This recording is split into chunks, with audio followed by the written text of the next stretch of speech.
Ever wonder why the price of your favorite coffee or the cost of your monthly rent keeps going up? Welcome to the world of inflation. At its core, inflation is a sustained increase in the general price level of goods and services over a period of time. It's like a slow, steady march. Today, a cup of coffee might cost you $2, but next year, that same cup might cost you $2.20. And the year after that, maybe $2.50. So in essence, inflation means that things on average keep getting more expensive. It's not about the price of one thing going up, but the overall trend of prices rising. It's a fundamental concept in economics that affects everyone, from the barista making your coffee to the government officials setting economic policy. Now that we know what inflation is, let's delve into what causes it. What makes prices go up? There are a few key culprits. Firstly, let's talk about demand-pull inflation. This happens when consumer demand for goods and services increases faster than the economy's ability to produce them. As a result, prices go up. Think about it like a bidding war at an auction. When more people want the same item, they're willing to pay more for it. Then, there's cost-push inflation. This occurs when the cost of producing goods or services increases. If a company has to pay more for raw materials or labor, they'll often pass those costs onto the consumer in the form of higher prices. Finally, we have built-in inflation. This is an aspect of inflation that's tied to expectations. If workers expect their cost of living to increase, they might demand higher wages. This can create a wage price spiral, where increased wages lead to higher prices, which in turn lead to demands for even higher wages. Inflation doesn't just happen, it has real impacts on your life and your wallet. Inflation isn't just a bunch of numbers, it affects your purchasing power. Now let's break it down. Picture this. You've got $100 in your pocket. You walk into your favorite store and you see that the prices of the items you regularly buy have gone up. Suddenly, your $100 doesn't stretch as far as it used to. That's inflation in action. It's like a stealthy pickpocket, quietly snatching away the value of your money.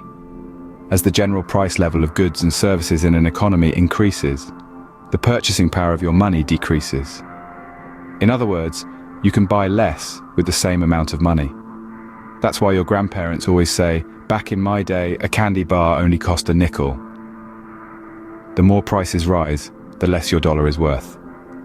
So, inflation is not just about rising prices, but also about falling purchasing power.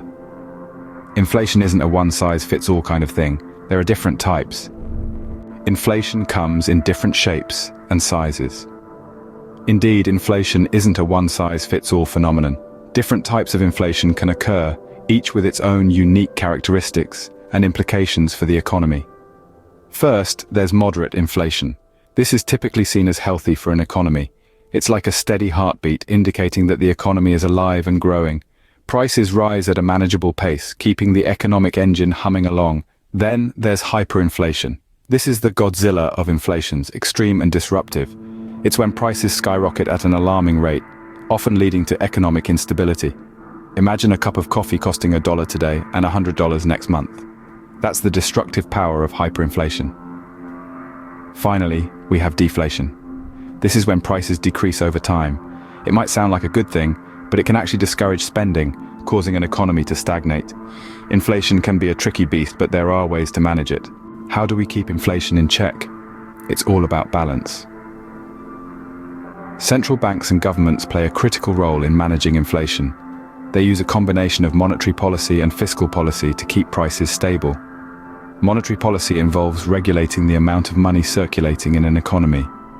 Central banks can adjust interest rates to control inflation. Higher interest rates can decrease borrowing and slow down economic activity, helping to keep inflation in check. On the other hand, fiscal policy includes government spending and taxation. Governments can increase taxes or reduce spending to slow down an overheated economy. Another tool is controlling the supply of money. By limiting the amount of money in circulation, central banks can help to reduce inflation. These tools are not used in isolation, but are part of a comprehensive strategy to maintain economic stability. So, inflation might seem complex, but understanding it can help you make sense of why things cost what they do. Thanks for joining us on this journey into the world of inflation.